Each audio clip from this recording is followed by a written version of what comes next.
Welcome back. It is your feel-good breakfast show, Expresso on S3. Now, Heritage Day on the 24th of September, it recognizes and celebrates the cultural wealth of South Africans. Now, in the run-up to Heritage Day, today we're going to chat about the importance of celebrating and educating ourselves on the vast array of cultures in Mzansi.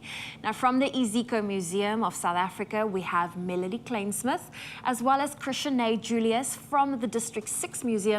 And lastly, from the Office of the Consul of Japan, we have Jiro Nishimura-san joining us this morning as well.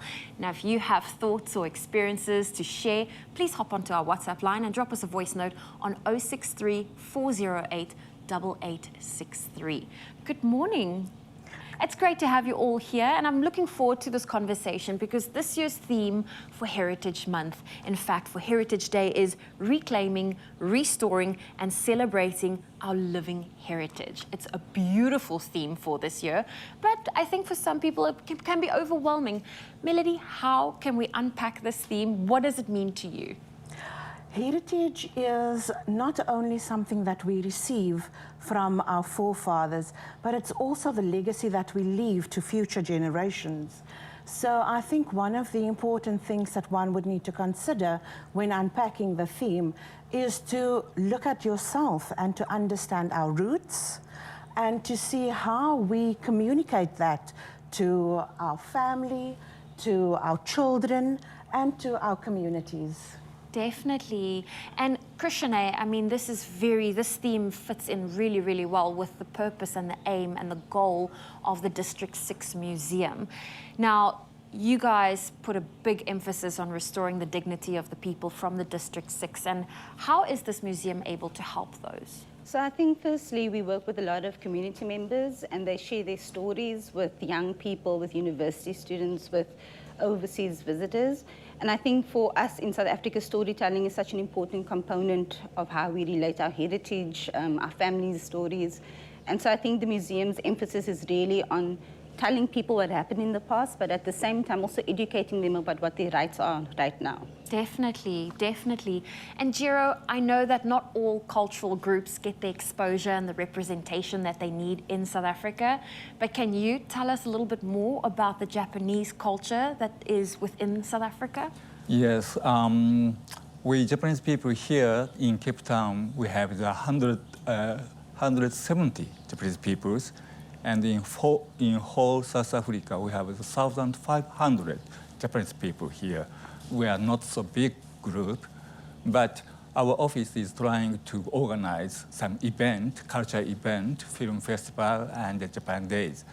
But we have another civil group of Japan Club, and who is a member of the Japanese long-term residents and the South African peoples. And we adopt the South African culture Malay, and we have also the much pounding ceremony at the New Year's, and we keep our tradition here. That is beautiful. I love this. And you see, this is the beauty of Heritage Day, being able to learn so much. I didn't know I know it's a small group in your eyes, but for us, that is quite a big representation of the Japanese in South Africa.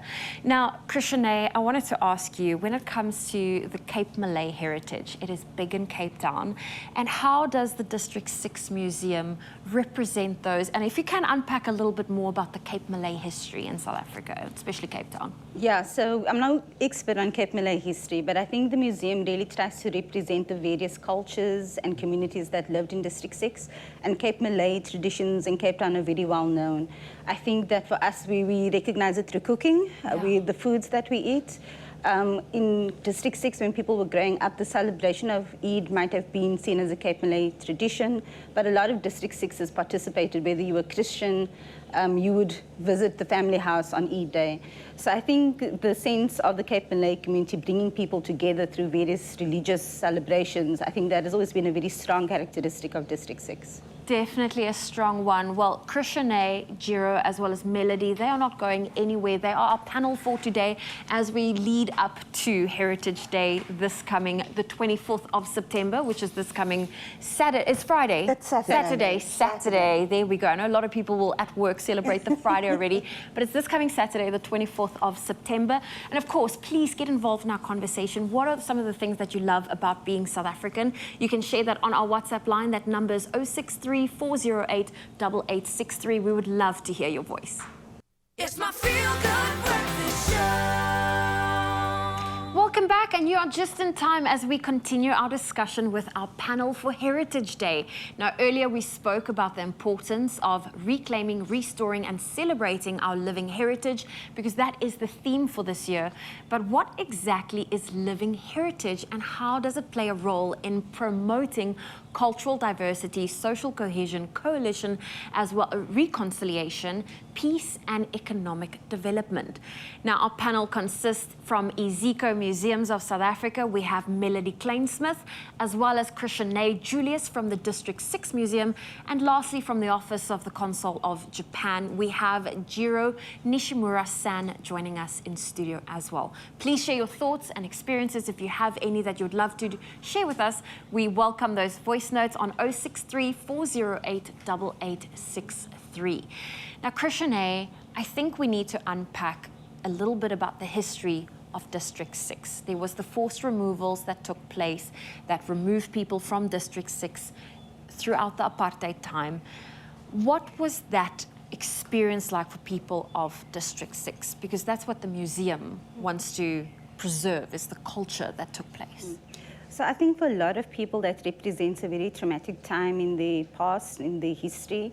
District 6 has lived in that area for generations. So it wasn't a case of leaving a place that you've been living in for 20 years. They'd been living there for almost more than 100 years. Sure. So the loss of that space was it was traumatic. And I think people still sit with that sort of the difficult memories of leaving District 6. And I think that the museum provides a space in which people are able to find ways to tell their story. We do speak about restoring people's dignity, but we also know that District 6 is such a strong identity in Cape Town. I always say that if the museum didn't exist, you'll always have District 6ers claiming that as their identity, no matter where they are.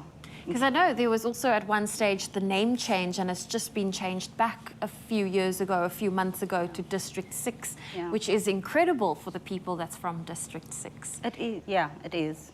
And Melody, at Ezekiel Museum of South Africa, what are you doing to preserve the heritage of various South African groups? Well, Ezekiel Museums of South Africa have undertaken to create inclusive stories.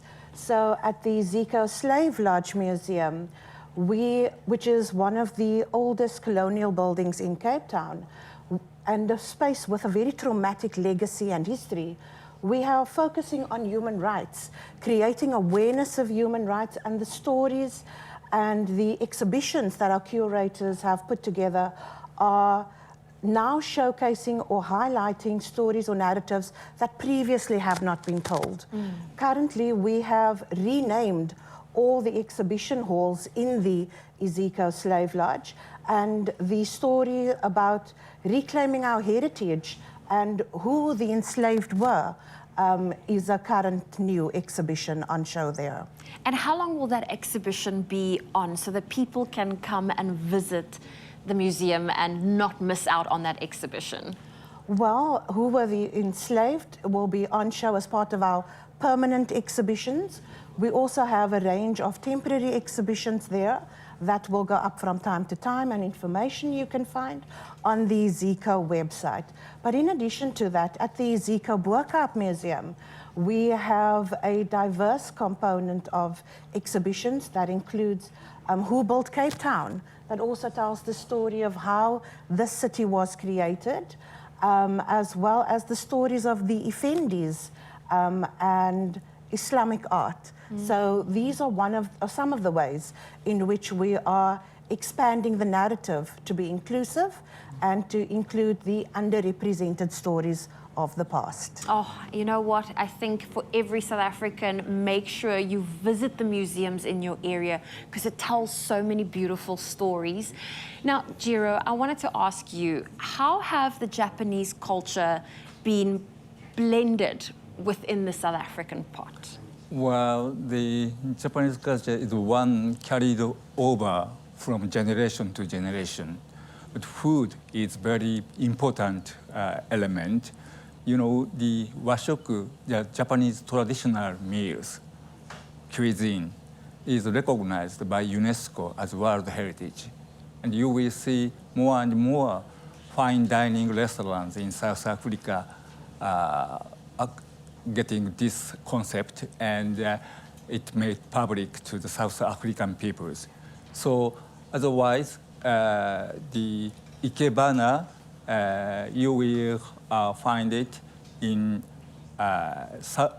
Afrikaans soap, drama, Siebende Lan is for many years popular. And also the karate, you will find it in small towns, dojo or the groups. And also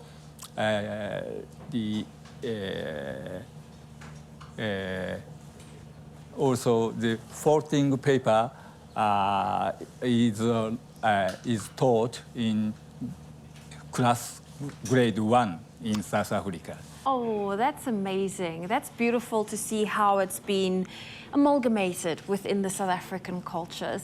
Now, Krishna, earlier we spoke about the loss that took place in the past, and I know that some members have been moved back to the District 6 area. What else is being done to restore the dignity of those? So within the museum's ambit, so we've been working with community members from the area, so young and old, and we're launching a community mural on Saturday. So this is a mural in which young people, old people have learned to draw, to paint, and to visualize what District 6 represents to them. And I think a lot of it is we talk about storytelling continuously, and so sharing that story with many Cape Townians, because I think we must also remember that District 6 might be sort of the example we know of forced removals in Cape Town, but there are many other communities that were impacted by it as well. Now, where can people find more information to come and visit the mural that's launching on Saturday? So people can visit our social media page, so on Instagram at District 6 Museum. There we go. Well, our panel's not going anywhere. We have Krishna as well as Melody and Jiro with us. We have one more panel discussion coming up, so stay tuned to your Feel Good Breakfast show. If you would love to get involved, perhaps share some of your favorite moments or memories. Perhaps you've been to one of these museums and you have a fond memory. Let us know on WhatsApp 063 408 8863. It's my Feel Good Breakfast Show. Welcome back to your Feel Good Breakfast show. You're back in time as we have our final panel discussion. And with Heritage Day taking place this weekend, we are discussing the very important topic of preserving our cultural heritage to restore dignity and address the challenges in our communities. Now, from the Ezekiel Museum of South Africa, we have Melody Kleinsmith, as well as Krishna Julius from the District 6 Museum. And lastly, from the Office of the Consul of Japan, we have Jiro Nishimura-san joining us today. We asked you for your thoughts and experiences, and you've delivered. Let's take a listen to the first voice note that came through from Muhammad. The best thing about being South African is that we have the best weather in the world, and we have freedom of religion, where not every country has these things. Thank you for that, Muhammad. I agree with him. We have the best weather, and of course, not everyone can say that in their places. And let's take a listen to this one that came through from Lebo. The thing that I like about being a South African is the South African food. Oh, the food. And yes, that is something we've discussed. Oh, I'm loving this. It's a young individual getting involved. This is something for everyone. Melody, what is happening at the Ezekiel Museums this coming weekend for Heritage Day? Well, we kick off our Heritage Day celebrations on Friday with a language symposium at the Central Library. And on Heritage Day, which is the 24th Saturday, the Ezekiel South African Museum, the Slave Lodge, and the Boerkaap Museum will be free to the public. But I think what is also very exciting for me will be the performances. We will have Indigenous games. We will have Mum Sylvia Mdanelwa, the jazz legend, performing at the Ezekiel Slave Lodge. And we will also be having a public discussion with Professor Zakes Mda. In addition to that, we have everything for young ones, curious ones, and those who want to explore their heritage, from fossil finding and mock fossil digs to new exhibitions, as well as edible insects, and showcasing our heritage and our collections. So those are just some of the things we have available, and all the information is on our website as well as on our social media platforms. Oh, fantastic. Well, make sure you follow them on social media. It is Ezekiel Museums. I think you have me at edible insects. That is quite interesting. Jiro, I know that Japan Day will be celebrating its 9th one on Heritage Day in South Africa. And you're doing a really cool event at the Jan van Riebeeck High School in Gardens. And this is a free event for anyone to attend. What can our viewers look forward to? Yes, well, we will offer the attractive activities for fall families. Okay. So we have Ikebana workshop, and also the martial arts village. So karate and judo, and also the archery for shooting for Japanese tradition, and also the kenjutsu with a sword art. And also we will offer the Japanese cute dogs, Shiba Inu, and also we will offer the bonsai and the Japanese green tea ceremonies. Oh, that is Or others. incredible. Yes. So that's some of the activities you can find this coming Saturday. And of course, it is at Jan van Riebeeck High School in Gardens. And then, of course, Krishna, last but not least, the District 6 Museum. What are your offering for Heritage Day this weekend? Yeah, so in addition to launching our community mural in District 6 at the Rajastri Park from 10 o'clock, we're also going to be hosting with the Kusista magazine an expo and market at the District 6 Museum's Homecoming Centre. And then in the evening, there's a lovely performance with Jitsvinger and Mervyn Africa.